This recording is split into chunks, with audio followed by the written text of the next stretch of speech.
Olá, sejam bem-vindos. E agora, quem somos nós? E está no ar o JediCast.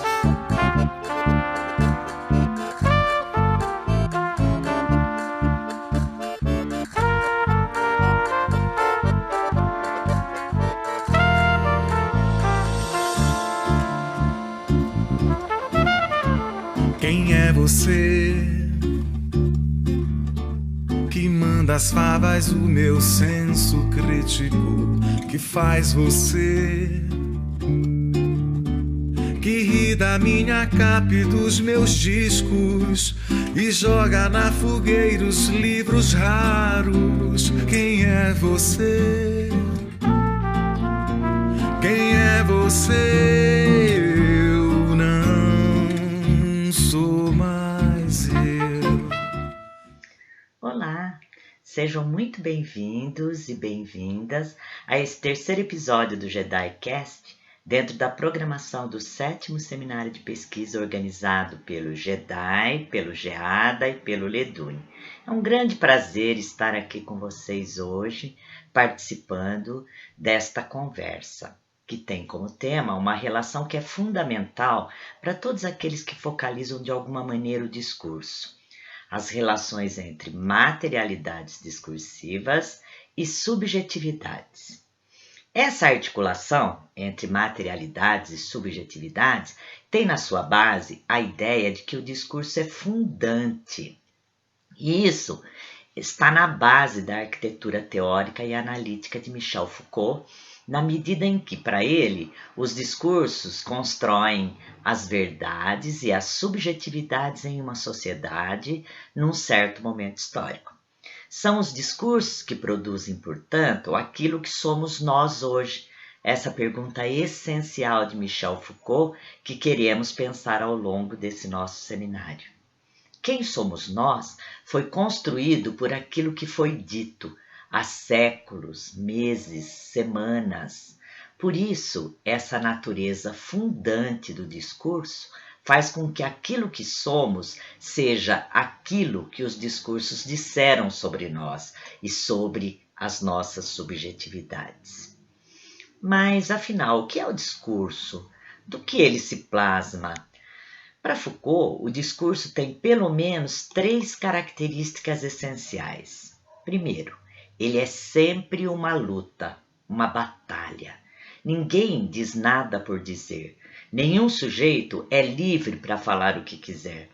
É sempre inevitável entrar na ordem do discurso, porque falar é perigoso, é arriscado.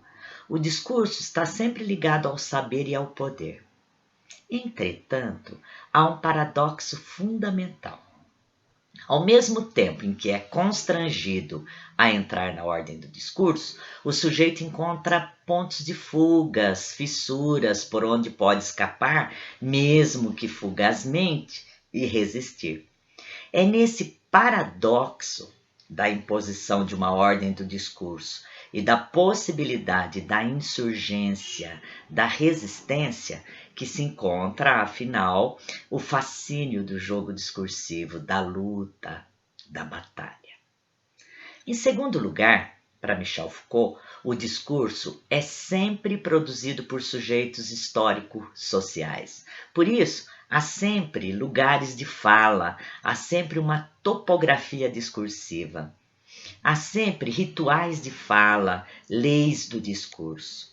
Esses rituais do dizer são produzidos no coração da história. Assim, ao mesmo tempo em que fala, o sujeito é falado, ele se subjetiva, ele se constitui no momento mesmo em que fala. E aí a gente vê claramente esse princípio fundante do discurso. A subjetividade é uma construção discursiva. Em terceiro lugar, para Foucault, o discurso tem sempre uma materialidade. São as formas da linguagem que dão concretude aos discursos, que materializam as verdades e essas subjetividades. Essa materialidade, que é ao mesmo tempo repetível e deslocável, permite aos enunciados a constituição da memória e da remanência. E é por isso que o enunciado circula, serve, se esquiva, permite ou impede a realização de um desejo, é dócil ou rebelde a interesses, entra na ordem das contestações e das lutas e se torna tema de apropriação e de rivalidade. Essas três características trazem uma série de consequências na arquitetura teórica e analítica de Foucault. Primeiro, considerando o discurso como uma luta e como uma batalha, ele pôde desenvolver uma analítica do poder, observando suas transformações, sua força estratégica em dispositivos disciplinares de saber e de poder. Há sempre uma relação entre essa luta do discurso com o saber e com o poder. Em segundo lugar, pensando na historicidade do sujeito, Foucault pôde realizar uma crítica radical das subjetividades, mostrando que elas são sempre refundadas a cada momento da história. Por isso, ele nunca pretendeu, no seu trabalho, reencontrar as raízes da nossa identidade, mas, ao contrário, ele sempre se obstinou em dissipá-la, sempre se esforçou, durante todo o seu trabalho, para fazer aparecerem as descontinuidades que nos atravessam. E por último, em terceiro lugar, pensando o discurso como uma forma material, Michel Foucault pôde desenvolver uma arqueogenealogia para tentar encontrar, através das materialidades, as subjetividades.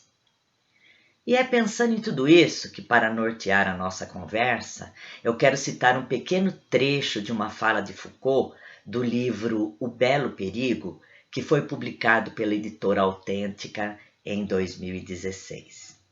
Cito: atualmente, o problema que me preocupa é este. Numa cultura como a nossa, na nossa sociedade, o que é a existência das falas, da escrita, do discurso? Afinal, os discursos não são apenas uma espécie de película transparente através da qual se veem as coisas. Os discursos não são apenas o espelho daquilo que é e daquilo que se pensa. O discurso tem sua consistência própria, sua espessura, sua densidade, seu funcionamento. Um discurso existe como um monumento, como uma técnica, como um sistema de relações sociais. E é essa densidade própria ao discurso que eu tento interrogar. E nós, aqui, hoje, neste terceiro episódio do JediCast, pretendemos tratar justamente dessa densidade, dessa espessura dos discursos, focalizando as materialidades discursivas e as subjetividades. E nós temos aqui hoje, para nossa conversa sobre materialidades e subjetividades, 3 professores pesquisadores que já vêm há um bom tempo trabalhando nessa articulação. Eu dou as boas-vindas aos 3 professores, agradeço imensamente a participação de vocês conosco aqui hoje. Sei que vai ser muito enriquecedor, muito bom para todos nós, tá? Então, nós temos aqui a professora Luzmara Cursino Ferreira. A Luzmara é professora da UFSCar, Universidade Federal de São Carlos, em São Paulo. Ela é doutora em Linguística pela Unesp e fez pós-doutorado na Unicamp e na Universidade Versailles Saint-Quentin, em Paris. As suas pesquisas giram em torno da história da leitura, as representações dos leitores, a partir das materialidades da leitura. Ela é coordenadora do LIRE, Laboratório de Estudos da Leitura. Bem-vinda, Luzmara. Temos também aqui conosco o professor Maurício Neves Correia. O Maurício, ele é professor da Universidade Federal do Amapá, em Macapá, é doutor em Linguística pela Unesp e tem um estágio no Departamento de Cinema da Universidade Sorbonne Nouvelle de Paris. Ele é diretor de produções de vários audiovisuais, faz parte do coletivo GO, que tem o objetivo de mostrar as resistências de povos tradicionais e de sujeitos das periferias urbanas. Bem-vindo, Maurício. E temos também conosco aqui a professora Denise Witzel. A Denise, ela é professora na Universidade Estadual do Centro-Oeste, Unicentro, Guarapuava, é doutora em Linguística pela Unesp, tem estágio na Universidade Louis Lumière de Lyon, na França, é diretora da editora Unicentro e suas pesquisas giram em torno da questão do feminino, a construção do feminino, o corpo feminino, as materialidades e subjetividades. Então, é um prazer enorme estar aqui com vocês hoje, né? E só para organizar a nossa conversa, eu vou explicar, então, né, como que nós vamos organizar, porque seria ótimo se a gente tivesse todo o tempo do mundo, né? Mas nós temos que trabalhar dentro do tempo de que nós dispomos aqui para a nossa conversa. Então, nós vamos dividir em 3 blocos, tá? No primeiro bloco, eu vou dirigir perguntas para vocês sobre o nosso tema, né? As materialidades, as subjetividades. Eu vou dirigir uma pergunta para cada um de vocês, uma pergunta mais ampla, né? Para que vocês falem em torno de 10 minutos, tá? Num segundo bloco, bom, terminando, né, os 3 professores, né, de fazerem a sua intervenção, num segundo bloco, nós vamos acolher perguntas que vão ser encaminhadas pelo nosso público, para que vocês, né, comentem, respondam, ampliem, etc., né? E daí, num terceiro bloco, eu vou pedir para cada um de vocês para retomarem o tema. E uma coisa muito importante é que vocês deem ideias de pesquisa, né, temas de pesquisa, e que vocês façam sugestões, né, de vídeos, livros. Isso é muito importante para a nossa audiência, né, porque a gente sabe pela experiência do JediCast anterior, que nós temos aqui muitos alunos, né, de doutorado, de mestrado, que vão acompanhar essa nossa conversa. Então, esse terceiro bloco seria para essas sugestões. Tudo bem? Então, já passo, né, imediatamente, né, para o bloco 1 e vou endereçar a minha primeira pergunta para a professora Luzmara. Tá bom, Luzmara?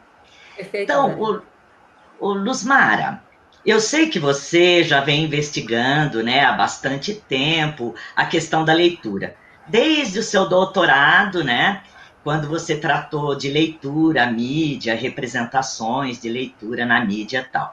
E, portanto, Luzmara, materialidade é um aspecto muito importante nas suas pesquisas, com certeza, né? Então, eu queria pedir para você, eu acho que eu vou pedir 2 coisas, vou aproveitar. Pedir 2 coisas na minha pergunta.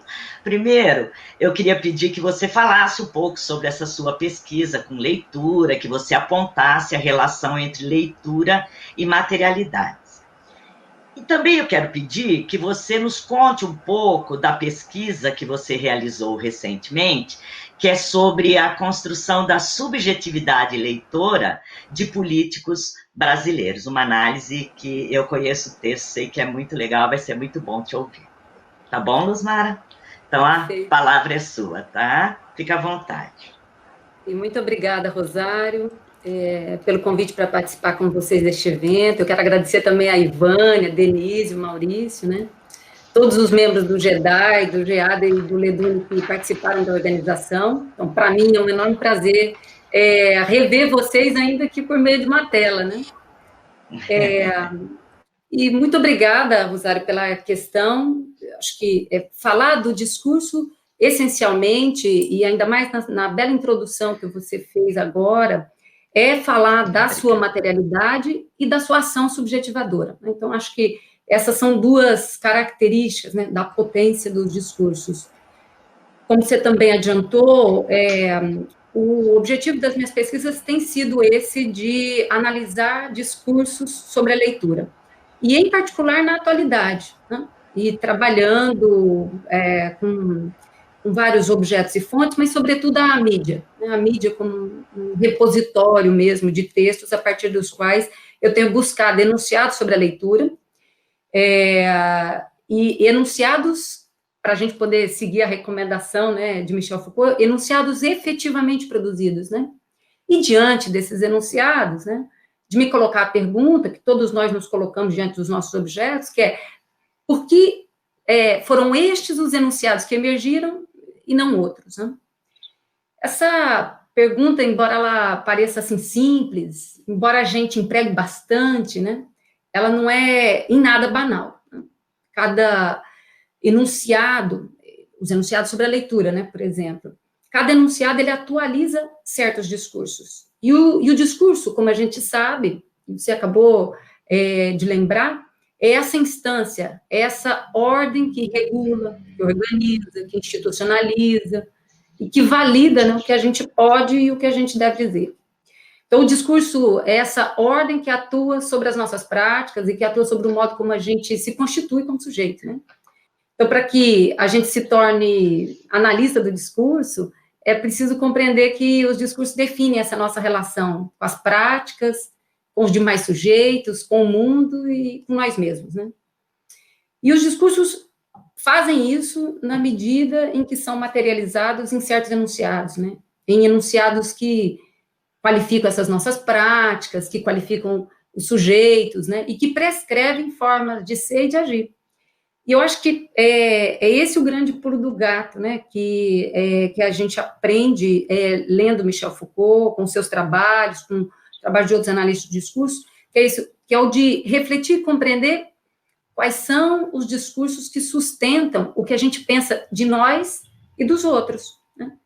Como esses discursos são produzidos, como eles circulam, como certos discursos adquirem valor de verdade e outros não, né? De que posições sujeito esses discursos, mas também a partir de que instituições, né, esses discursos são enunciados. Eu acho que essas perguntas, todo analista se faz quando analisa os enunciados que constituem assim, o corpus para tratar dos seus objetos, objetivos e problemas de pesquisa, né? Então, e aí é com base nisso, né, que eu tenho tentado levantar enunciados sobre a leitura e sobre os leitores, e fazendo isso nos mais diferentes tipos de texto, né, nas mais diversas fontes. No doutorado eu trabalhei particularmente só com a revista Veja, né,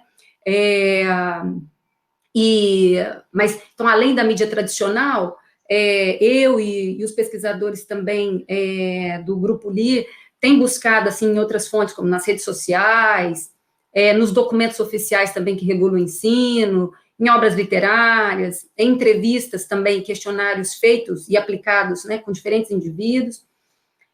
E na análise desses enunciados, eu pude constatar algumas coisas. De fato, a gente fala com bastante frequência sobre a leitura, né? Fala-se muito na leitura e sobre os leitores.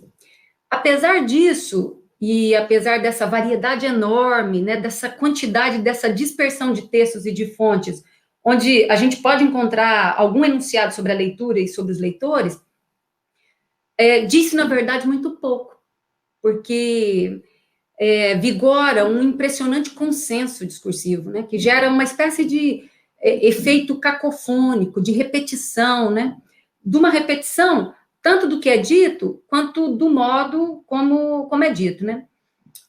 E nisso que é dito sobre a leitura, a gente se depara, assim, com uma série de formas também muito naturalizadas hoje, né, entre nós, de categorizar os sujeitos, de estabelecer hierarquias entre eles, né? A gente se depara com formas que vão elevar e promover alguns poucos e que vão rebaixar e estigmatizar a grande maioria.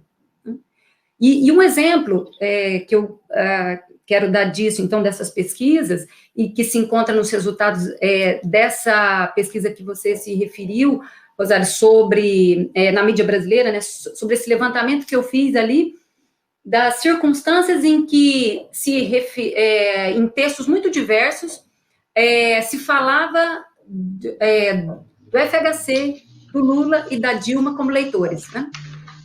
Eu busquei dados na Folha de São Paulo, no jornal Estado de São Paulo, na Veja, na hoje extinta Caros Amigos e também na revista Carta Capital, né? Então, quando eu encontrava, e esse trabalho de levantamento também eu fiz com a ajuda de uma série de outros pesquisadores do LI, né? A gente chegou a um volume bem importante mesmo de textos, de diferentes gêneros e de autores, né? Diferentes gêneros e autores. Então, toda vez que a gente encontrava alguma alusão à leitura em relação a esses políticos, a gente fazia o arquivamento desses dados. E aí, não deve ser muito difícil para todos nós que conhecemos esses textos, adivinhar que o FHC, obviamente, era representado como leitor ideal, que o Lula era representado como não leitor, que a Dilma era representada como leitora. E aqui, o feminino não é só uma concordância de gênero, né, como eu quero mostrar rapidinho para vocês. Em relação às representações como leitor que eu identifiquei em relação ao FHC e ao Lula, eu só vou listar algumas características básicas. Em relação a Dilma, eu vou falar um pouquinho mais. Deve aparecer aí para vocês uma imagem com vários textos retirados desses jornais e revistas que eu falei para vocês, e em todos eles a gente tem aí o FHC representado, né? São textos que não necessariamente falam da leitura, mas, como a gente observa, ele é apresentado mesmo como leitor, como alguém sempre próximo de livros, né? Os livros fazem o contorno, né? Então, o FHC, de modo geral, ele é apresentado como leitor e como leitor ideal nesses textos, né? Ele é aquele que lê jornais e revistas diariamente, ele é aquele que é representado como quem lê bons livros, como quem lê desde a infância, como quem gosta de ler, como quem fala com adequação dos livros que leu, o que prova que ele é leitor, como quem tem biblioteca, como quem tem orgulho de falar de si como leitor, né?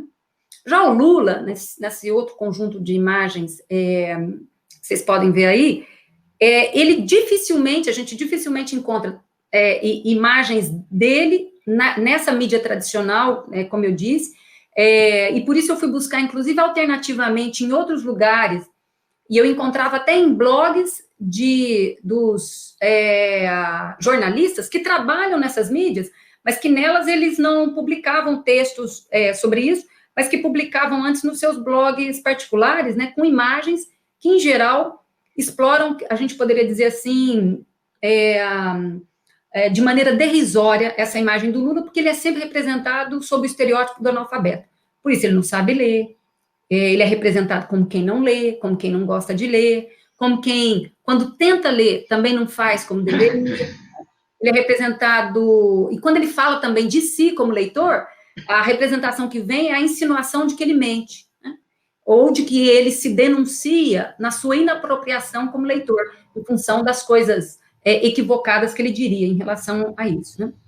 Já a Dilma é bastante interessante porque, quantitativamente, ela é a que é menos representada dos três nos textos da mídia, né, como leitora. É a que menos aparece. E aquilo que aparece sobre ela se concentra em dois momentos. Se concentra particularmente no início do seu primeiro mandato, entre 2010 e 2012, ali, na candidatura, ali no final da candidatura e até 2012, e o outro momento é exatamente durante o seu afastamento ao longo do rito do impeachment em 2016, né? Eu vou ler para vocês alguns adjetivos, alguns qualificativos que são usados na descrição da Dilma, então alguns pequenos fragmentos que são usados na descrição da Dilma nesses jornais. Do Estado de São Paulo, um texto do Estado de São Paulo, de 3 de outubro de 2010, na reta final ali da campanha, é um texto que tenta caracterizar o perfil da Dilma Rousseff, do José Serra e também da Marina em relação às práticas leitoras deles. E em relação à Dilma, nesse texto aparece, né, vai se dizer que ela tem lido e relido e estudado o teatro grego, que a Dilma é aficionada por romancistas, que a Dilma leu toda a comédia humana, que a Dilma, incentivada pelo pai, leu muito na infância e na adolescência e continua lendo com notável voracidade. Eu chamo a atenção, nesse texto em particular, que eu li algumas passagens, né, para o emprego desses qualificativos e também dos intensificadores que qualificam, que modificam esses qualificativos. Lido e relido, aficionada, leu toda, leu muito, leu tudo, leu com notável voracidade, né? Em parte, eles são os mesmos empregados para representar o FHC como leitor. No entanto, alguns desses intensificadores, como a gente vai ver na comparação que a gente vai fazer com outros enunciados, tanto neste mesmo texto, quanto em outros textos que vão retomar esse mote e essa representação dela como leitora, a gente vai ver, assim, usos mais frequentes dessa ideia dela ser aficionada, dela ler com voracidade, né? Então, em AD, tem um princípio muito interessante, né, que é a ideia de que o sentido não está nas palavras, mas ele está no posicionamento daquele que enuncia, e mais ainda, que o sentido do enunciado não está nele, mas depende da rede de outros com os quais ele se relaciona, né? O enunciado é esse nó na rede, né? Acho que isso é muito interessante, porque isso ajuda a gente a pensar que o modo de apresentação da Dilma é diferente do modo de apresentação do FHC, quando se fala dela como leitora, embora ela apresente os mesmos qualificativos, né, que ele, segundo, né, nesses textos.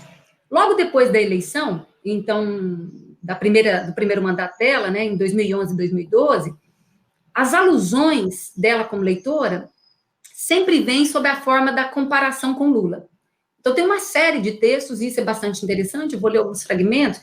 No estado de São Paulo, Brasília tem dificuldade de se adaptar à troca de um presidente que tocava de ouvido por uma que lê todas as notas da partitura, que gosta de mascar detalhes.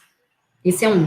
Um outro, também no estado de São Paulo, diferentemente de Lula, Dilma lê os jornais e se importa com o que sai. Um outro, o ex-presidente Luiz Inácio Lula da Silva recusava-se a ler o calhamaço antes dos encontros. A presidente Dilma Rousseff, ao contrário, lê tudo, mas não gosta. É interessante esses 3 exemplos que eu trouxe de um conjunto maior de outros textos, porque na medida em que eles nos... isso é bem interessante, porque eles nos levam a crer que a menção às competências de leitura da Dilma parece um mero álibi para continuar falando do Lula e dele como não leitor. Então, não é dela, portanto, que fala prioritariamente, né? E acho que esse é um traço interessante. E uma outra característica desses textos, né? Dos primeiros anos do seu mandato, é o de aliar o modo como ela lê com outros traços que a mídia também atribui, que a mídia constrói a representação da personalidade dela.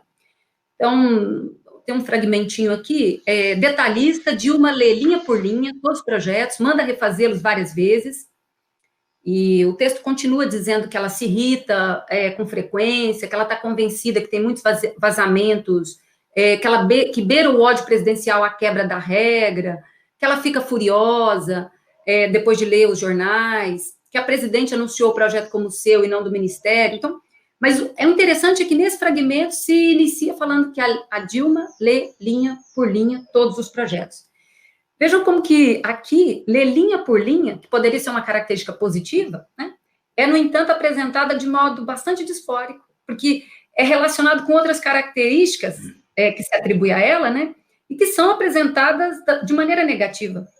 Ler linha por linha é um sintoma, é um indício aqui de um perfil obsessivo, autoritário, compulsivo, histérico. Né?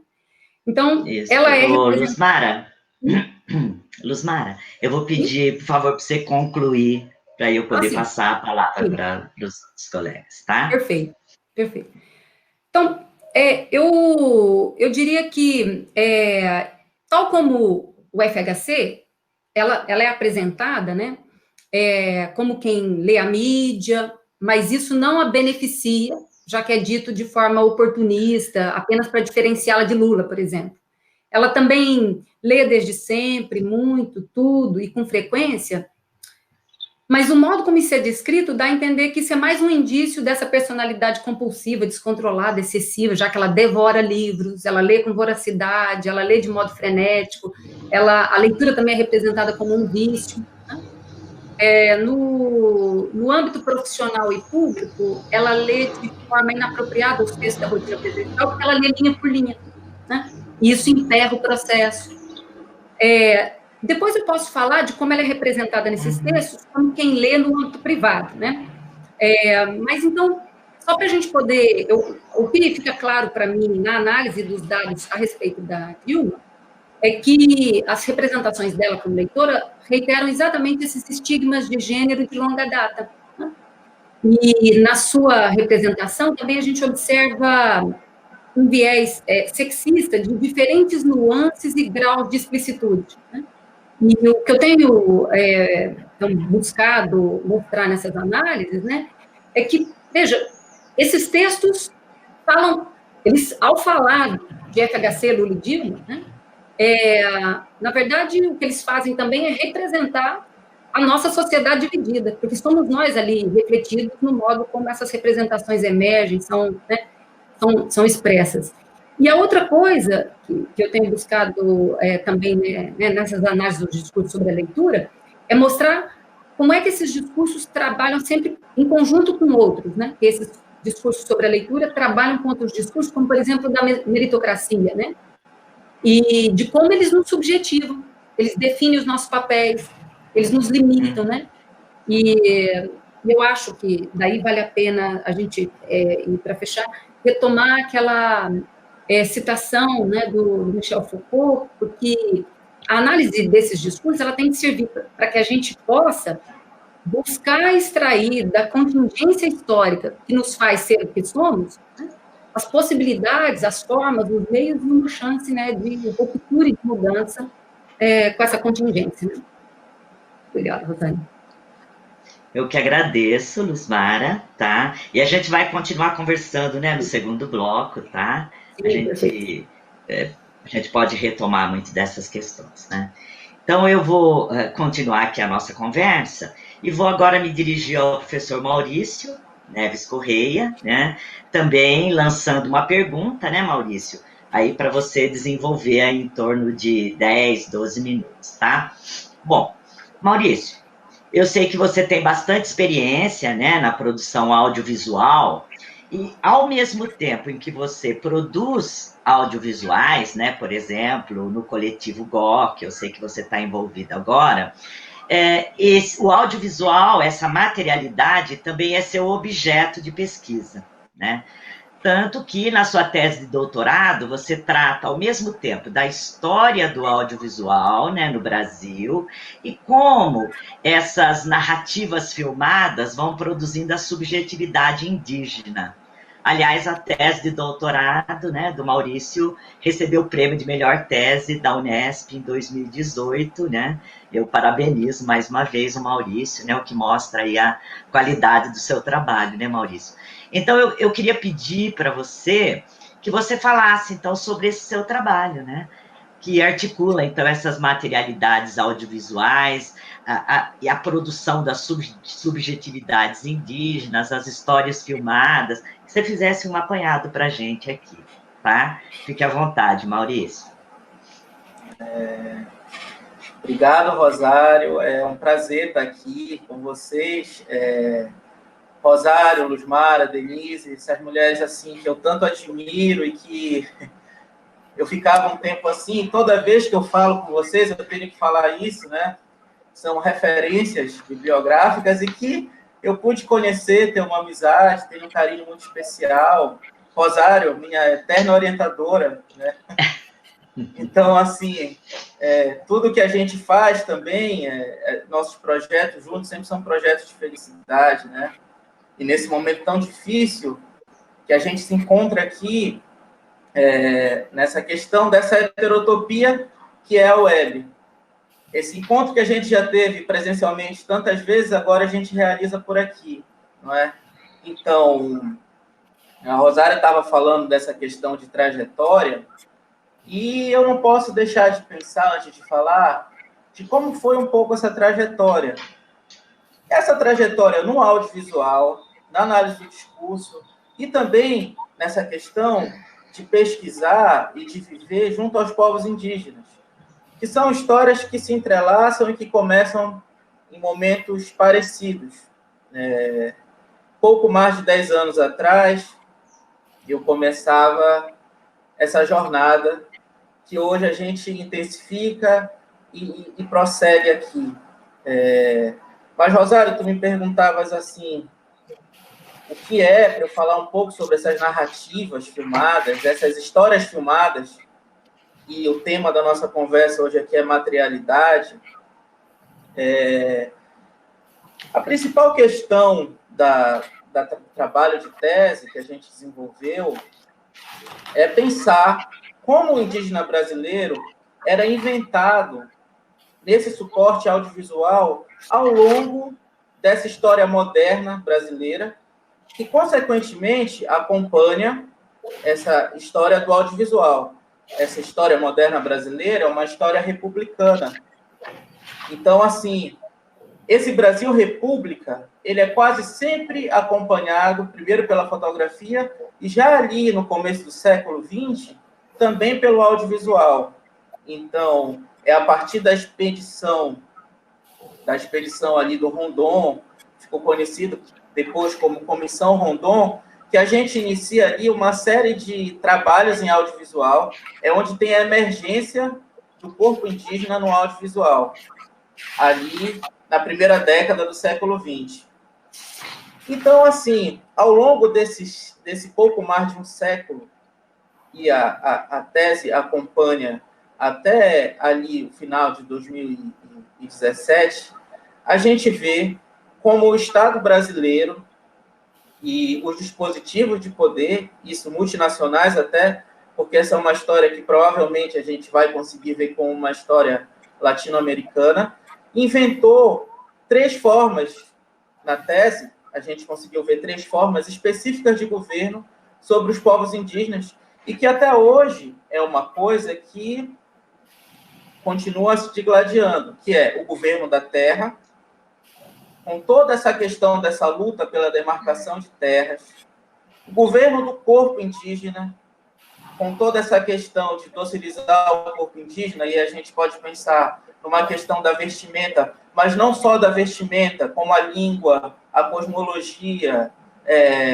a questão das tradições que são afetadas a partir do contato com a sociedade envolvente, e também o governo da alma, que é uma questão que a gente vai ver muito fortemente a partir da presença das igrejas cristãs nas terras indígenas. Então, assim, a partir dessas materialidades, ou seja, dessas histórias filmadas, a gente consegue ver como é que é a construção dessas subjetividades e dessas identidades, assim, eu vou usar esse termo identidade, mas entender identidade como aquilo que a gente deve, sobre um certo tipo de ética teórica, dissipar, como a Rosário falou no início do vídeo, essas identidades, essas máscaras que tentam colocar o indígena brasileiro a partir dessas produções. Então, é uma história, essa história do audiovisual, essas histórias filmadas, que mostram o processo de colonização, e aí para a gente pensar, ainda fazendo link com o primeiro JediCast, de como o dispositivo colonial age, ainda hoje, em relação aos povos indígenas. E isso a gente pode ver um indício material disso no audiovisual, de como essa colonização não acaba, como ela não avança, de como o Brasil, que é o país do milagre, nunca para de invadir sobre as terras indígenas. E também, evidentemente, que com isso tudo, a gente consegue ver a resistência indígena nessa questão do audiovisual. Então, quando a gente pensa histórias filmadas, e pensando toda essa questão da teoria dos estudos Foucaultianos de discurso e dos estudos que a gente pode dizer os estudos decoloniais, como é que a gente articula isso e vê nessas histórias filmadas, e quando a gente usa esse termo histórias filmadas, é para trazer justamente para essa perspectiva de colocar o discurso em luta, nesse coração da história, é entender esse audiovisual como um acontecimento. Então, dentre muitas coisas que a gente pode pensar, essa luta indígena por visibilidade, é claro que atualmente ganha outro patamar graças às redes sociais, que é também por onde a gente fez as nossas pesquisas e de onde, preferencialmente, tanto o GEADA quanto o GEDAI tem trabalhado a partir dessas materialidades que a gente consegue encontrar na web, e que isso traz uma questão muito forte para a resistência indígena, mas também traz perigos pelo excesso, né? Que a gente tem na web hoje é o excesso de visibilidade a um certo tipo de pauta, como a pauta indígena, o que é muito bom, mas também um excesso de ódio vem junto com isso, né? Então, os indígenas estão aí resistindo a toda essa questão. E como um dos desdobramentos da tese, e a gente vai conversar um pouco mais sobre isso ao decorrer da fala, a gente transformou essa tese num roteiro de documentário, e esse roteiro de documentário a gente está produzindo junto com o Coletivo GOR agora, e eu queria mostrar para vocês, e aqui é o lançamento, pela primeira vez que a gente vai ver esse documentário, esse trailer desse documentário, para mostrar mais ou menos, e para a gente conversar no segundo bloco, a partir das perguntas do público, o que seriam essa questão dessas histórias filmadas e como a gente articula a questão das resistências a partir disso. Pedir para a produção colocar o vídeo aqui. Vai o trailer.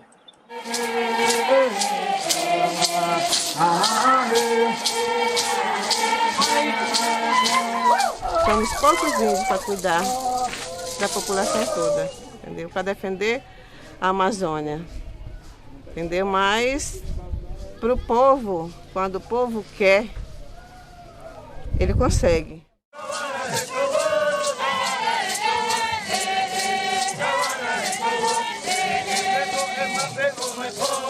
Os povos indígenas existem e mantêm suas culturas, suas falas, suas línguas e mantêm seus valores que não são corrompidos, mas que são passados de geração para geração.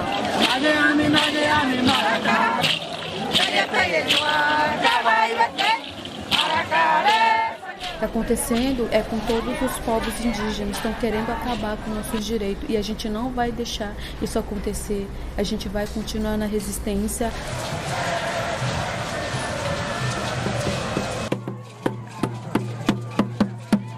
Os povos indígenas, eles trazem uma luta, sabe, de muitos séculos, sabe? E passaram assim, se a gente for buscar na história, né, a gente sabe que passaram por violências inúmeras.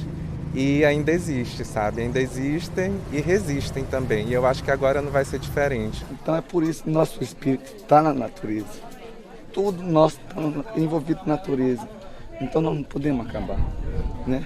Mesmo que seja o último índio, nós não vamos resistir. Que venha o Bolsonaro, que venha o ministro, nós vamos com tudo para cima dele. Guerreiras e guerreiros, avante guerreiro!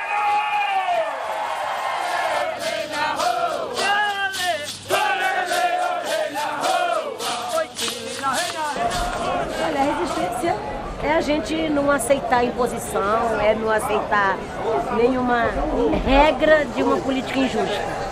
Né? É a gente reagir a qualquer que seja o tipo de dominação que querem impor contra nós. Então os povos indígenas, se não fosse a resistência, já nem existiria mais. Mas nós mantemos a nossa união, nós mantemos a nossa resistência. Estamos aqui há mais de 519 anos e vamos mostrar que nós somos somos povos de resistência, povos guerreiros que não digam, não negociam direitos e sempre estão em alerta para nenhum direito a menos.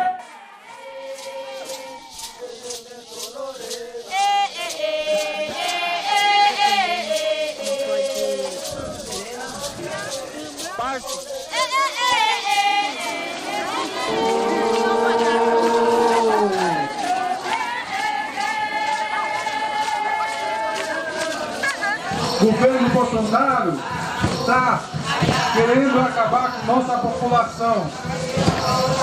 Nós, povos indígenas, resistimos.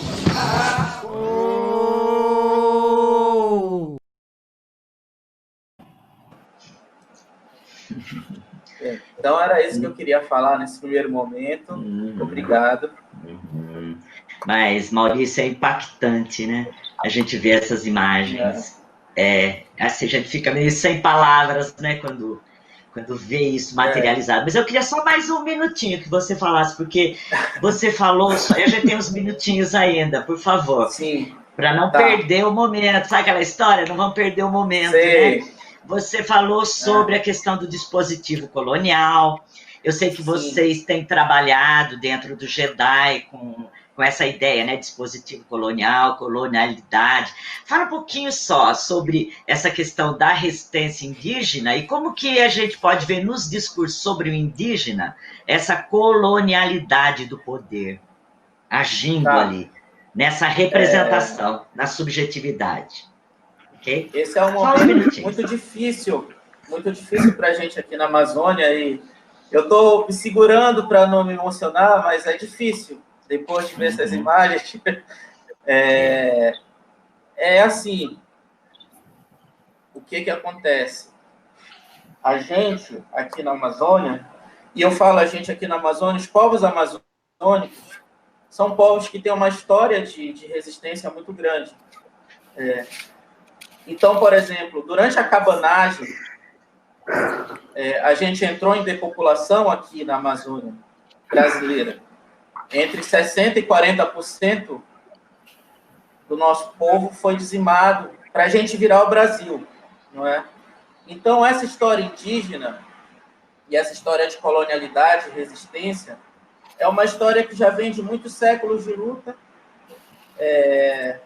e as pessoas aqui no Norte, nesse momento, correm dezenas de vezes risco mais de morrer do que as pessoas que estão no Sul. Então, o dispositivo colonial e a colonialidade do poder está sempre tentando manter a diferença.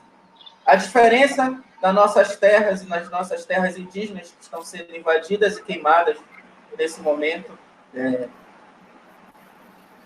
A diferença nas nossas cidades, na terra indígena Sororó, que os ancestrais indígenas estão morrendo agora.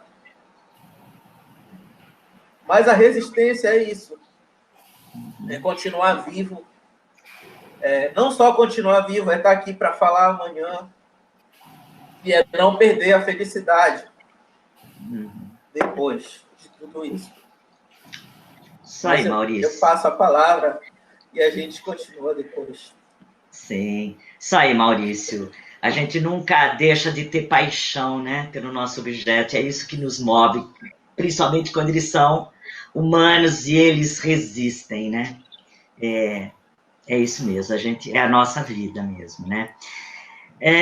Mas nós vamos continuar aqui o nosso bloco, né? E eu quero agora dirigir a minha pergunta à professora Denise, a Denise Witzel. Cadê a Denise? Que eu não estou vendo. Oi, Denise. Tô aqui. Oi. Mais uma vez, bem-vinda, Denise, né? A Denise muito tem obrigada. Um trabalho muito bonito há muito tempo. Ela se dedica a essa discussão sobre gênero, corpo, subjetividades femininas. Então, todos os objetos, né, de todos vocês, são objetos que envolvem esse humano, demasiadamente humano, como diria Nietzsche, né? Então, Denise, você vem trabalhando com isso já há bastante tempo. E ao longo do tempo, Denise, a sua pesquisa ela faz uma abordagem arqueogenealógica sobre o corpo feminino em diferentes materialidades, né? Propagandas, revistas, contos, audiovisual, web. Agora, mais recentemente, Denise, me parece que são a materialidade do corpo e as novas subjetividades que tem te atraído. Então, pensando a questão do corpo utópico. Então, eu vou pedir para você que você fale para nós sobre essa sua pesquisa, né, com o corpo feminino, as materialidades, as subjetividades, e, particularmente, Denise, esse trabalho em que você investiga a escrita no corpo, a discursivização do corpo enquanto superfície de inscrição, enquanto materialidade, e como é que se produzem subjetividades a partir disso. Tá bom? Fica à vontade, Denise. Rosário, obrigada. Que prazer estar aqui com o Maurício, com a Luzmara. Eu também quero deixar meus agradecimentos enormes e não protocolar para a Ivânia, que está organizando este evento, e me dar essa oportunidade de participar de uma mesa, né, neste nível, e me emocionar grandemente com a fala, né, a fala do Maurício, e também acompanhar toda essa discussão, que para mim é muito cara e é muito importante. Com relação aos trabalhos que eu tenho desenvolvido e a minha contribuição aqui para nós pensarmos essas materialidades discursivas e as subjetividades, então eu tenho trabalhado com o discurso sempre pensando na relação inescapável com a língua, com a linguagem, com a história, com a memória, com as verdades e a subjetividade, mas tudo isso pensando, e é um ponto importante nos trabalhos que eu desenvolvo, é o discurso e o corpo, como você assinalou. E aí, a partir dessa ideia de discurso, corpo e as produções de subjetividades, os trabalhos eles são norteados por uma pergunta que é basilar, Foucaultiana, que é retirada do próprio texto do Foucault, que ele pergunta assim: em que medida um dispositivo de poder pode ser produtor de certo número de enunciados, de discursos, e, por conseguinte, de todas as formas de subjetivação, de subjetivações. Eu é que me coloco para pensar as subjetivações do sujeito mulher, e pensando no sujeito mulher, nós temos nos preocupados com os demais sujeitos, sempre numa linha de análise, pensando as vidas que são consideradas vidas importantes, e as vidas que não são consideradas importantes, na linha do que o Foucault defende com os sujeitos infames. Então, daí tem surgido uma série de pesquisas sobre esses corpos que não são considerados, né, que são corpos menos importantes numa determinada linha de análise. E para pensar tudo isso, a gente tem seguido um norte, que é, por exemplo, pensar as vontades de verdade sobre a mulher, sobre outros sujeitos, como esses que eu comentei, que são dados como sujeitos infames, e o seu corpo, sobretudo. Agora, esses corpos, eles são delineados, eles são construídos historicamente a partir de uma rede que se forma e que dá essa possibilidade, essa inteligibilidade na história. E aqui eu estou preocupada com a história das mulheres, que é disso que eu vou falar quando tratar do corpo utópico. Então, assim, esses campos, eles vão unir discursos, saberes e poderes que vêm da religião, que vêm da filosofia, vêm da medicina, da mídia, do feminismo, da história da sexualidade e da própria história como um todo. Então, são as relações entre os sexos que estão, de grosso modo, balizando muitas dessas conversas. E o principal objetivo, e aí que eu vou chegar, né, no corpo específico que tem as escritas, é compreender as transformações, na verdade, pelas quais as sociedades são efetivamente capazes, e isso Foucault, né, instiga a pensar lá naquele texto dele, Retornar à História. Porque para compreender, portanto, as mudanças, o acontecimento, os jogos de verdade que presidem e que presidiram os processos de subjetivação do feminino, desde os tempos, né, desde a noite dos tempos, para usar uma expressão da Marianne Pavot. Desculpa, da Michelle Perrault.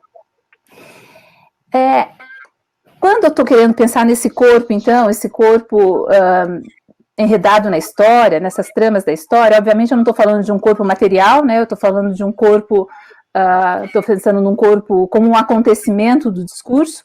Então esse corpo, ele é um corpo imerso na história, e o Foucault daí vai falar também que é um corpo arruinado pela história, né. E para pensar isso de forma mais específica, eu queria mostrar rapidamente um vídeo. E é para esse corpo agora, que está reivindicando direitos, reivindicando uma posição, né, de vida, para poder viver, é que eu trago um pouco de uma articulação com o corpo utópico, que eu repito que não é o corpo, então, de carne e osso, mas é um corpo que o Foucault vai mostrar que o corpo é uma utopia, ele é um lugar. mas ele, antes de tudo, ele é fonte de propagação de utopias. Eu vou falar um pouquinho disso, se der tempo e for possível, mas a partir desse vídeo que eu gostaria, então, que nós pudéssemos assistir rapidamente. Patriarcal, sécurité vitale, urgence patriarcale, sécurité vitale, urgence patriarcale, sécurité vitale, urgence patriarcale, sécurité vitale, urgence patriarcale, sécurité vitale, urgence patriarcale.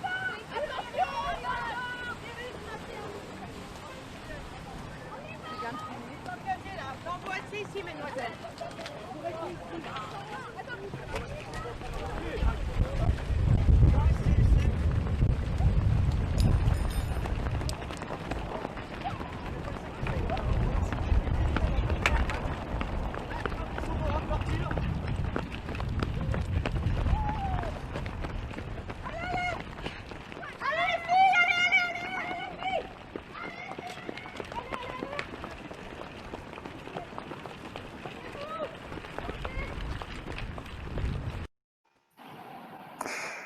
O que nós temos aí, então, né? É um recorte de um vídeo que está disponível no YouTube, em que as feministas, ativistas, conhecidas como as Fêmen, elas se organizam, há várias manifestações delas ao longo de vários eventos, mas eu recortei esse até porque ele é bastante atual, é recente. Foi uma manifestação no último dia 8 de março, Dia Internacional das Mulheres. Só lembrando, para quem não conhece, as Fêmen, o grupo Fêmen é um grupo de ativistas, mas elas têm, assim, a Marianne Pavot, ela tem um trabalho sobre esse grupo, sobre esse corpo, e ela diz o seguinte, que as Fêmen, elas dão a ver um corpo-discurso com o qual elas percorrem o mundo todo, opondo-se a todos os símbolos de dominação masculina e de opressão das mulheres. Elas produzem uma fala singular, mas daí que é legal, quando você pensa, legal, né? Eu gosto de provocar um gesto analítico a partir disso. Elas conjugam, elas juntam a nudez, a escrita no corpo, as palavras na carne, as flores no cabelo e os gritos. Então, nesse conjunto que forma a manifestação das Fêmen, nesse vídeo que deu para ver, o que nós temos lá? Nós temos o enunciado que está em francês, mas está talvez acessível porque é muito próximo do nosso, quer dizer, elas falam patriarca virus, patriarcado vírus. Elas utilizam o acontecimento, a singularidade desse momento da pandemia em que um vírus desconhecido está assombrando o mundo. Elas se apropriam desse lugar, desse acontecimento, e elas reorganizam uma civilização para colocar a doença numa doença muito mais antiga do que essa provocada pelo vírus. Então, o enunciado patriarcat virus, e junto com isso elas falam, sécurité vitale, então, para ter uma segurança de vida, e no longo do vídeo elas gritam muito, éloignez-vous, fiquem longe, se distanciem, tomem segurança de um vírus muito mais mortal, muito mais difícil de ser combatido, que é o patriarcado. Então, elas têm como referência essa pandemia do Covid-19 e é bradado como uma forma de denunciar o fato de que o patriarcado mata muito mais do que esse novo vírus, e que é urgente enfrentar os sintomas que vão do machismo cotidiano ao feminicídio de um sem número de mulheres ao longo do mundo, pelo mundo todo. O corpo escrito, então, ele se revela uma arma nas lutas políticas, e diante de luta política, diante de um poder que se coloca, que é o poder patriarcal, e é o poder do que nos fala o Foucault, que vai funcionar em mecanismos plurais, de intervenção e de constituição da subjetividade moderna, então. Num jogo de coexistência desse vídeo com uma série de outras audiovisualidades que circulam pela mídia e pela web, enfim, nós nos deparamos com enunciados materializados sobre esses corpos seminus. Mas esses enunciados, porque eles estão escritos e colados nessa pele, transformam esse corpo, que antes eram apenas esses corpos, que antes eram apenas corpos, em panfletos vivos, em veículos simbólicos de informação e de denúncia. São corpos metamorfoseados em mecanismos de resistência e materializam discursos efêmeros nas manifestações urbanas. Isso acaba, é rápido, elas são rápidas, porque elas, vocês viram, a polícia sempre chega muito rapidamente, mas eles são perenes, eles permanecem na heterotopia da web. E é nesse ponto que ganha relevo justamente a questão do discurso em sua realidade material, ou seja, do enunciado na efetividade da sua existência e de suas condições próprias de possibilidade. Porque diante dessa materialidade que surge, que ela é muito recente, as manifestações das feministas da década de 70, década de 80, elas não tinham essa inscrição no corpo. Isso é algo do novo, é algo de um deslocamento, inclusive da ideia de nudez, quer dizer, a nudez feminina, que sempre teve que ser protegida não, escondida, e quando não está ao gosto dos olhos masculinos, ela está aí para todos verem, e ela se vale dessa nudez como uma forma de reivindicar os seus direitos. Bom, é nesse ponto, então, que ganha relevo a questão do discurso, então, na realidade, que eu queria comentar ainda que, primeiro, que a escrita na pele não é uma questão nova, tá? O novo é justamente o fato dela circular nessa heterotopia. E é isso que nos leva a pensar esse corpo como um ator utópico. Não sei quanto tempo, Rosário, mas dá para continuar um pouquinho ainda, né? Sim, mais uns 4 minutinhos. Ah, tá ótimo. Então, é isso que nos leva, então, a pensar esse corpo como um ator utópico, porque ele é arrancado do espaço, o espaço real e urbano, e é projetado para um outro espaço, esse espaço da web. E o Foucault vai falar de ator utópico num belo texto, né, que eu recomendo, é uma das minhas sugestões lá para o final, que é o corpo utópico. O corpo, ele se torna um ator utópico porque ele é arrancado, mas precisamente com relação aos corpos dessas fêmeas, dessas mulheres, eles são corpos tatuados, ainda que temporariamente. Então, essa escrita que se coloca no corpo vai justamente ao encontro do que o Foucault explica no corpo utópico, porque lá ele diz assim, agora eu cito Foucault: mascarar-se, maquiar-se, tatuar-se não é adquirir outro corpo, é fazer com que o corpo entre em comunicação com os poderes secretos, com as forças invisíveis. As marcas, e agora as marcas depositam no corpo toda uma linguagem que evoca para esse mesmo corpo, dentre outras questões, a vivacidade do desejo. Diz Foucault: a máscara, a tatuagem e a pintura instalam o corpo em um outro espaço, fazem-no entrar em um lugar que não tem lugar diretamente no mundo, fazem deste corpo um fragmento de espaço imaginário que se comunicará com o universo do outro. E é precisamente para pensar esse ator utópico que eu ainda quero trazer mais uma imagem para fechar essa ideia que a gente pode desenvolver eventualmente depois com as perguntas. Então, aqui, o que nós temos ali, então, nessas relações, tem o corpo aqui é uma imagem, uma fotografia que fez parte de uma exposição da Bettina Heinz. Isso foi lá em Paris também, mas essa é uma das fêmeas que se deixou fotografar em estúdio com toda uma característica que elas, né, valorizam. Então, o corpo nu e a escrita na pele. Eu vou chamar atenção para essa escrita porque, vejam, é délivré nu du mal. Em francês, uma tradução para o português aponta para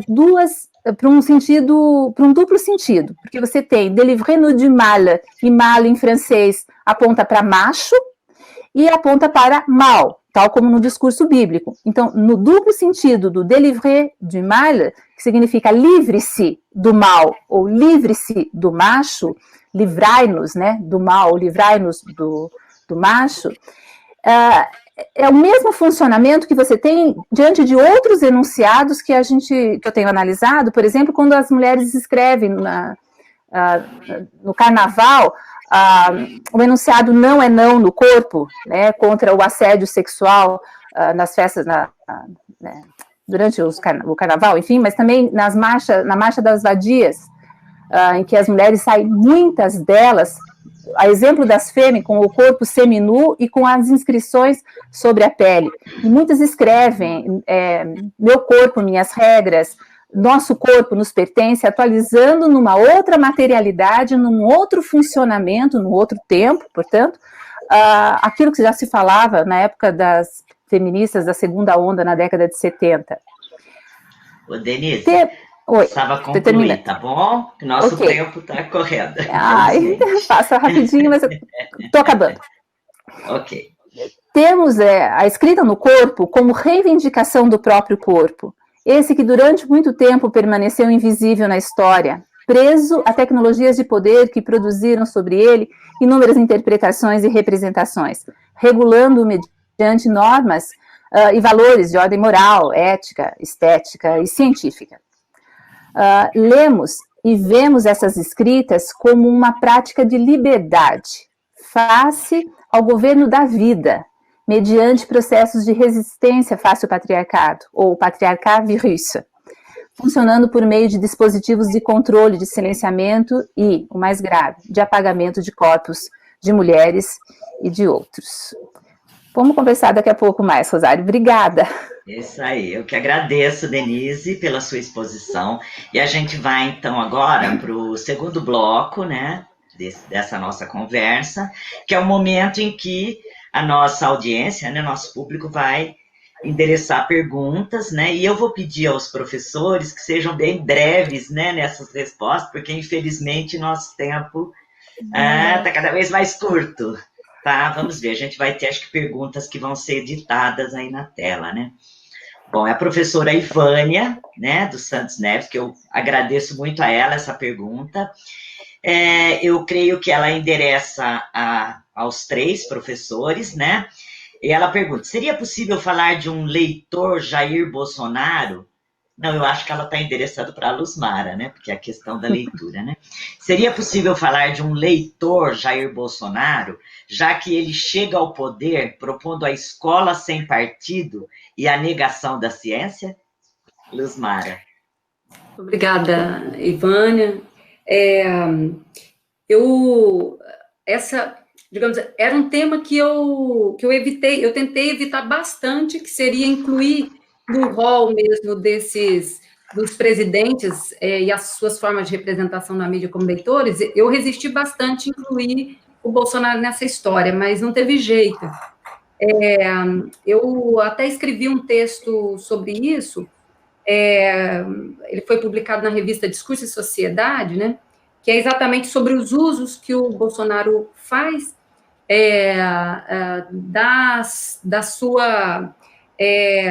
dos livros e, em alguma medida, naquelas lives dele, né? Então, em todas aquelas lives de campanha e também nas lives logo após a eleição, em todas as vezes, na mesa, a gente tem alguns livros. Isso teve alguma repercussão na mídia, né? Não com a intensidade que eu imaginei que talvez pudesse ter. Isso teve alguma, porque é curioso mesmo a gente imaginar que alguém que é caracterizado exatamente pelo seu anti-intelectualismo, assim, visceral, né? Essa sua relação altamente negativa mesmo com os intelectuais, né? Com a escola, com a educação, com a formação, com toda a cultura letrada, mas é interessante que, ainda assim, ele se valeu desse símbolo letrado, né, do livro como um símbolo, e ele, em praticamente quase todas as lives, a gente tinha lá, entre outros objetos muito bizarros na mesa, os livros.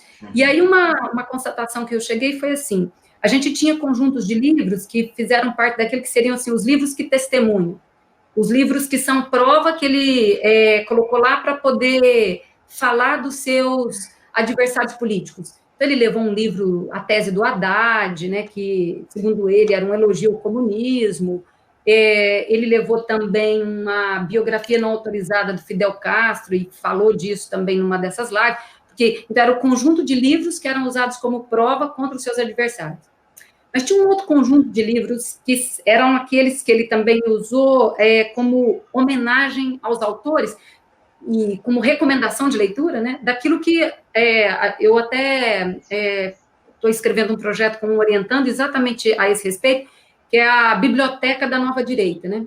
São esses best-sellers dos últimos tempos que constituíram mesmo digamos assim, um conjunto de leituras comuns da Nova Direita. É o caso do Olavo de Carvalho. O livro do Olavo de Carvalho, o mínimo que você precisa saber para não ser um idiota, estava lá na mesa da primeira, digamos, da primeira live, quando ele então eleito presidente, né? Junto com outro conjunto de livros, que são aqueles livros, a gente poderia dizer assim, que são satisfações protocolares, né? Estão ali na mesa para cumprir um protocolo, que era o caso da Constituição, da Bíblia e da biografia do Winston Churchill, né?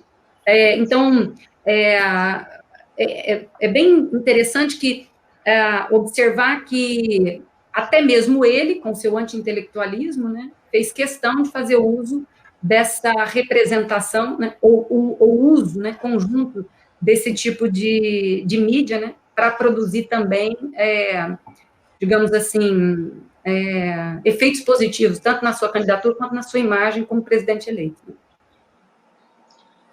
Ok, Luzmara, muito obrigada, tá? Vamos ver se será que teremos? Sim, temos agora uma pergunta da Vivian Carvalho, endereçada ao professor Maurício. Professor Maurício, a partir das histórias filmadas sobre os povos indígenas que você analisou, podemos compreender quem somos nós hoje e o que estamos nos tornando? Maurício, eu vou pedir que seja bem sintético, tá? Sim. Então, essa é uma pergunta bem difícil, né? Mas, de certa forma, todas as nossas pesquisas, elas são um retrato do que nós estamos nos tornando. Elas procuram responder uma pequena parte dessa pergunta, né? Então, nenhuma pesquisa vai dar conta de responder essa pergunta sozinha, mas acho que a pesquisa é o trabalho que todos nós temos feito nesses grupos que estão espalhados pelo Brasil inteiro e há bastante tempo já, né? Então, assim, eu diria que ela olha para um pedaço dessa resposta, né? E sim, sobretudo quando a gente pensa que esse movimento de descolonização, ele precisa envolver, e não só envolver, talvez partir das terras indígenas. As terras indígenas como sendo esse pedaço do Brasil, essas cicatrizes, né, tão expostas aí, que a gente vê da colonização ainda, como essas ilhas de tempos diferentes, de espaços diferentes, e que, ao mesmo tempo que representam um lugar de liberdade aparente para os indígenas, pode ser um campo de concentração, se a gente pensar em deixar um povo inteiro ali, trancado com Covid, sem assistência, né? Numa terra que já não suporta mais o próprio extrativismo, em alguns casos, em outros não, e assim a estratégia dos povos indígenas nesse momento tem sido determinante por essa questão do tamanho da terra e dos recursos da terra. Mas essa questão dessas histórias filmadas mostram justamente isso, como é a colonização e como é a resistência de uma história que a mídia não nos conta, nem a escola nos conta de uma forma clara e que a gente tem que procurar nessas margens. Mas essa é uma história nossa. E uma grande violência dessa questão colonial, dessa colonialidade do poder, é que a nossa própria ancestralidade é nos negada. Quando a gente trabalha com sociedades indígenas, a gente está resgatando, de certa forma, uma memória. Não a memória do indígena. Ele tem a memória bem forte, inclusive, da cosmologia indígena tem a memória. Mas a nossa memória de que a gente também fez parte dessa história e que, em algum momento, isso se distanciou, né? Mas, novamente, eu não tenho como esquecer a posição do próprio corpo, meu próprio corpo. Nós somos descendentes aqui na Amazônia de indígenas que foram pegas no laço, violentadas. Então, essa questão da gente não saber essa história é mais uma violência. E eu acho que esses trabalhos, não só o meu, como os trabalhos do Jedi nesse sentido, ajudam a gente nesse sentido da gente pensar essa memória, não só a memória dos indígenas que eles têm, a memória é muito forte, mas ajudar a gente aqui na cidade a pensar sobre essas questões. Obrigada. Obrigada, Maurício. Será que temos mais alguma questão? Temos. A gente precisa ser bem sintético, né? Infelizmente, né? Bom, Denise. Pergunta da professora Ivânia, tá? Denise, que corpo de mulher pode aparecer nu nas imagens da mídia? Boa pergunta. Ótima! Aliás, uma das coisas que chama atenção nos corpos da manifestação são todos os corpos brancos, são todos os corpos jovens, são todos os corpos magros. Então, há sim uma depuração aos corpos quando você começa a fazer esse tipo de levantamento na pesquisa. Eu não tenho dados, mas, assim, de uma forma geral, os corpos tatuados, os corpos nus, eles mantêm uma certa regra, né, uma certa regularidade, e regra são corpos brancos, corpos jovens, e corpos magros, e quando eles fogem de um certo estereótipo, de uma certa modulação, de um certo modelo, os comentários que aparecem na mídia são comentários muito perniciosos, assim, são comentários de muitas críticas, porque são corpos que não deveriam se mostrar, segundo essa regra, segundo essa normatização, é como se tivesse corpos que podem, corpos que não podem. Então, isso passa, assim, por um crivo, e eu só não tenho um levantamento, mas eu acho que eu ainda vou atentar para esse tipo de análise. Obrigada pela pergunta. Que agradeço, viu, Denise? Você falou de corpos visíveis e utópicos, né? Talvez a Ivânia esteja se referindo a corpos invisíveis, né? Exato. Talvez sua pesquisa possa caminhar para essa questão, que a visibilidade também está submetida a uma ordem do olhar, né? Com certeza. Bom, a gente vai agora para o nosso último bloco, né?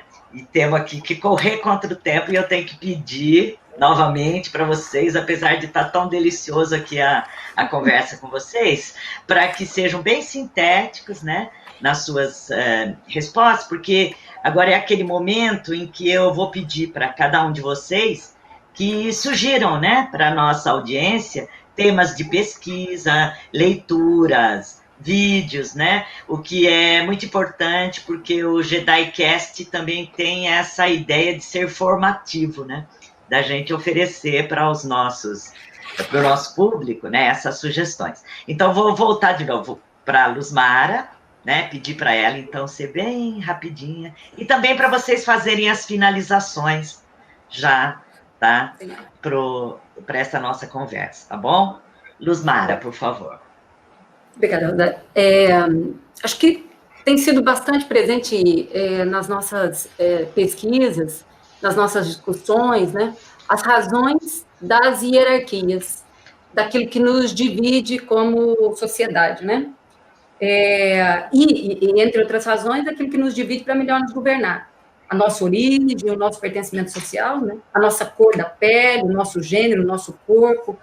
E eu acho que aprofunda a interseccionalidade, né, desses fatores, de como eles são mobilizados exatamente para funcionar como justificativas injustificáveis, intragáveis, né, desses fossos, dessas cercas, desses abismos que nos dividem. Então, eu acho que está no centro das nossas pesquisas, né, são pesquisas mesmo a se fazer, tendem a crescer. Eu acho que essas pesquisas sobre as disputas simbólicas por legitimidade, né, que estão diretamente relacionadas às formas de subjetivação dos discursos, né?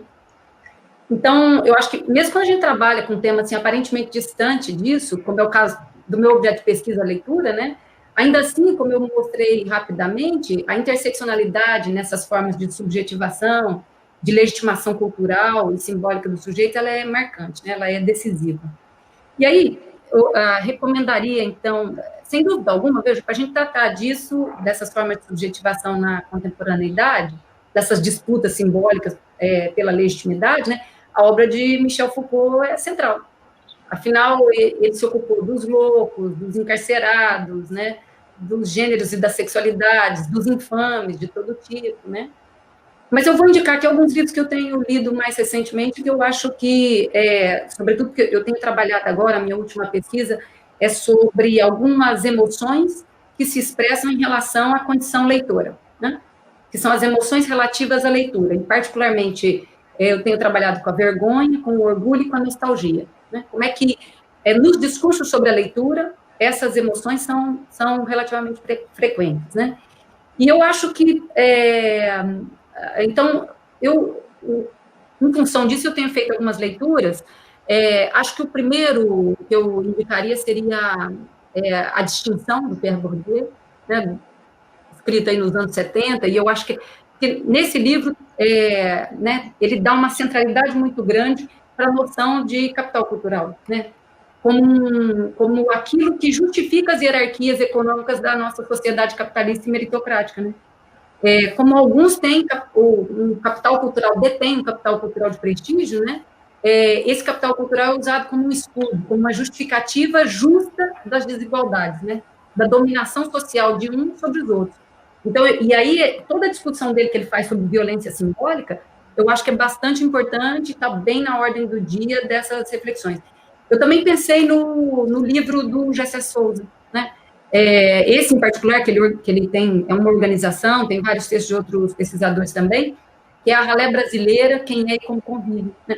Eu acho que essa é uma obra que mostra, assim, a desigualdade social brutal brasileira, né? E como ela se constitui, né? Nesse livro, ele vai descrever exatamente o perfil das mulheres e dos homens da Ralé brasileira, né?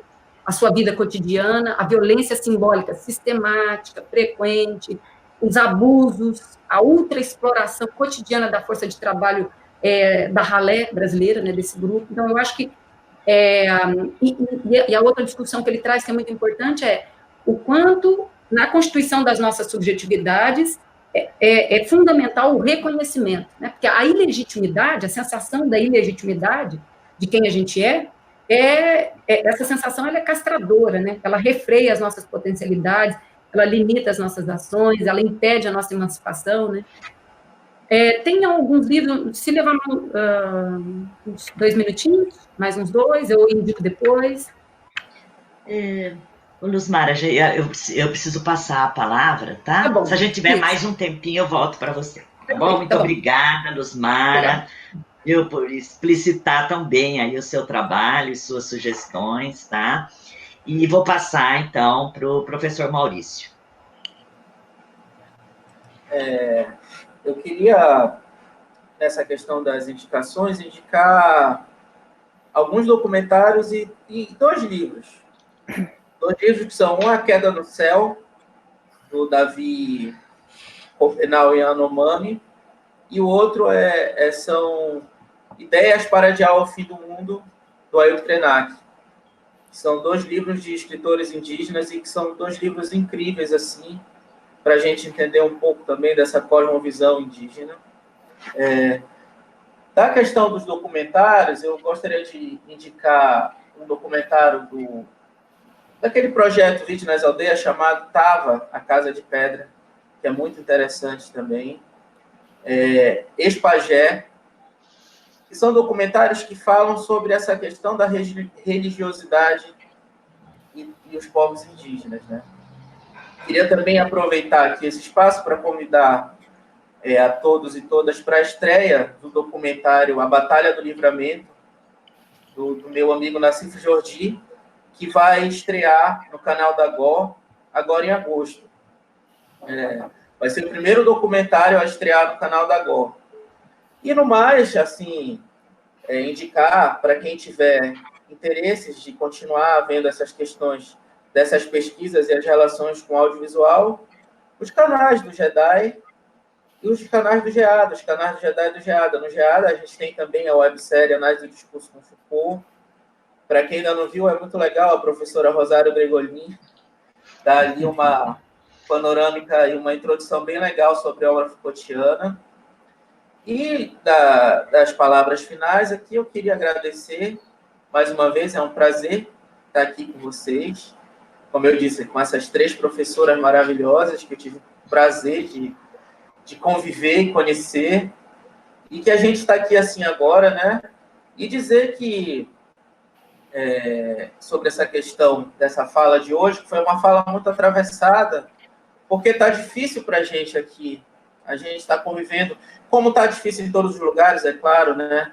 Mas o nosso luto aqui é constante, né? Então, assim, a gente resiste e a gente vai continuar aqui com esse luto e com essa luta. Queria mandar também um abraço para meus amigos Aikeuara, que estão passando por uma situação muito difícil lá na Terra Sororó, mas que, novamente, vão conseguir vencer mais essa pandemia, né? As pandemias estão aí dizimando as populações indígenas desde 1500, né? Mas, como as próprias falas daquele documentário lá do trailer mostraram, eles vão resistir, né? Então, e a gente também vai resistir, né? É isso. Muito obrigado. Um abraço para vocês e espero que a gente logo possa matar essa saudade, todos vacinados em algum evento, em algum lugar do Brasil. Com certeza. Isso aí, Maurício. Eu acho que é o que nós mais queremos, né? Essa proximidade. Ô, Denise, eu só vou voltar um pouquinho para a Luzmara, só para ela falar palavras finais e tal. Né? E depois eu passo para a Denise, tá? Só mais uma coisinha que eu queria falar, diga. que eu esqueci. O Labedisco também tem uma produção audiovisual incrível, é importante falar nessa questão Newton de trabalhar Milanês. o audiovisual e o discurso. Labedisco, coordenado pelo professor Newton Milanês. Isso mesmo. Luzmara, um minutinho para você. Tá bom. Obrigadão, Rosário. Eu acho que quando a gente compreende mesmo a lógica do funcionamento dos discursos, né, a gente também compreende a lógica segundo a qual a gente é subjetivado, e isso em todos os domínios da nossa existência, né, no domínio social, cultural, político, religioso, sexual. Eu acho que essa descoberta ela é profundamente libertadora, né? Por isso ela soa tão transgressora, e ela é transgressora. E aí, isso faz a gente compreender mesmo porque que é preciso, né, segundo alguns, diminuir mesmo o papel das ciências humanas e sociais, diminuir aquilo que a gente faz. Por isso é preciso rebaixar o nosso papel mesmo na sociedade, cortar as nossas bolsas, nos expulsar da universidade, né? E é por isso que a gente também precisa exatamente se contrapor, na mesma medida e com a mesma força, a esse tipo de postura, né? Muito obrigada pela oportunidade, Rosário, é um prazer conversar com vocês, poder rever, como eu disse no início, mesmo à distância. Isso nos ajuda, a gente se sente tão fragilizado nessa hora, por N razões, tem pesadelos por causa dessa situação bizarra, essa novela diária de bizarrices que a gente vê, mas que essa nossa interlocução mesmo à distância nos fortalece, né, nos ajuda. Então, muito obrigada, fiquei muito feliz, estou bastante feliz de estar aqui com vocês hoje, né? Obrigada, Luzmara. Então, eu passo a palavra à professora Denise. Bom, fiquei para fazer o fechamento ali, mas eu quero também dar algumas sugestões, mas dizer que esse momento, né, em que nós estamos que nós estamos incitados a falar dessas coisas importantes, também nos leva a pensar em pesquisas importantes. Quando eu me proponho a falar da escrita sobre os corpos, eu estou falando de sujeito, estou falando de sujeito-mulher, mas eu acho que quando nós estamos fazendo esse tipo de pesquisa, nós estamos dando uma contribuição muito importante do lugar onde a gente faz a pesquisa, que, no meu caso, é nos estudos sobre a linguagem. Eu sou de um programa de pós-graduação de letras. Então, o que nas letras, o que nesses programas, isso foi uma questão levantada na outra mesa, a gente pode propor, investigar e colocar na visibilidade dessas pesquisas o trabalho a partir da análise do discurso e, mais precisamente ainda, a partir dos estudos discursivos Foucaultianos. Então, nessa ideia de pesquisas importante, eu vou reiterar, né, o corpo utópico, que é um texto que vem junto com outro texto do Foucault, das heterotopias, e que ele fala, na verdade, é uma conferência que ele dá antes dele ter escrito a palavra, a arqueologia do saber. Então, um momento do Foucault que ele está falando de um corpo como utopia, mas ali são os grandes temas do Foucault, né? Que é o espaço e o lugar. Então, eu vou deixar a dica do corpo tópico para desenvolver, porque a gente fala assim muito rápido numa mesa virtual como essa, e também nessa linha de corpo, e esse corpo que eu tenho, né, com o qual eu tenho me preocupado, nesse livro da Guacira Lopes Louro tem um texto da Judith Butler, que eu acho fundamental para quem se interessa por esses corpos pensados como sujeitos infames, em que a Butler ela vai dizer que tem o corpo que é o corpo abjeto, né? E ela diz que o abjeto não se restringe de modo algum ao sexo ou à heteronormatividade. Relaciona-se a todo tipo de corpos cujas vidas não são consideradas vivas, que eu disse no começo, e cuja materialidade é entendida como não importante. É um texto fantástico que eu acho que pode subsidiar essas conversas sobre a importância dos corpos. Eu quero também deixar aqui uma referência ao Newton Milanese. Eu quero sugerir a leitura, porque ele é do campo da análise do discurso, dos estudos Foucaultianos, e ele lançou o ano passado esse livro das audiovisualidades, Elaborar com Foucault, e eu acho que ele tem aqui, ele é muito feliz nas análises que ele faz e mostrar como que a gente pode pensar nas séries, como a gente pode pensar na noção ou conceito de audiovisualidades, os seus limites, os seus contornos, e ele faz toda uma proposta. E para fechar, eu tenho uma dica de um documentário para conhecer um pouco melhor o trabalho do ativismo das FEMI, que é de um artista maravilhoso, o Man Cloix, MAHN-KLOIX, é um artista francês em que ele faz um documentário sobre as FEMI que vale a pena, que chama Femme Retour à la rue, Femme, um retorno às ruas. Fechando, um sentimento de quero continuar, queria estar ouvindo mais o Maurício, queria ouvir mais a Luzmara, queria ouvir mais a Rosário. Nós teremos outras oportunidades, eu tenho certeza, Maurício, que nós teremos, né, muito, muito em breve, eu não sei, mas assim que possível, um encontro de carne, um encontro de abraço real, físico, mas eu acho que essa oportunidade que nós temos à distância, não sei se ela não vai continuar ainda, nós não vamos encontrar muitas vezes nesse formato, porque eu acho que nós não vamos conseguir voltar para aquilo que a gente tinha, né, que todas as reuniões eram presenciais, todos os congressos eram presenciais. Eu tenho as minhas dúvidas, eu acho que isso aqui está funcionando, e muito positivamente, haja visto que nós temos aqui hoje, como foi o primeiro encontro, né, desse seminário, enfim. No mais, muito obrigada, um prazer imenso com vocês e até uma próxima. Obrigada. Até, Denise. Bom, muito obrigada, né, Maurício, Denise, Luzmara, por essa tarde, né, que nós passamos aqui, né, e uma tarde muito enriquecedora, a gente ficaria muito mais tempo, né, por aqui, acho que vocês todos têm razão, a gente está vivendo uma nova maneira, né, de experimentar a ciência, experimentar os nossos objetos. Foi tão bom esse nosso encontro, né, que eu tenho certeza de que a gente vai sair daqui com muitas inquietações, como deve ser sempre, né, uma boa conversa, né, muitas perguntas, com vontade de sair, pesquisar, né, uma série de temas, né, leitura, resistência indígena, corpo, subjetividade, né, eu acho que vocês, na fala de vocês, despertaram aquela radical inquietude, sabe, aquele sentimento, assim, que é a Adélia Prado, que tem uma imagem linda, ela fala, parece um peixe vivo se debatendo na nossa mão, assim.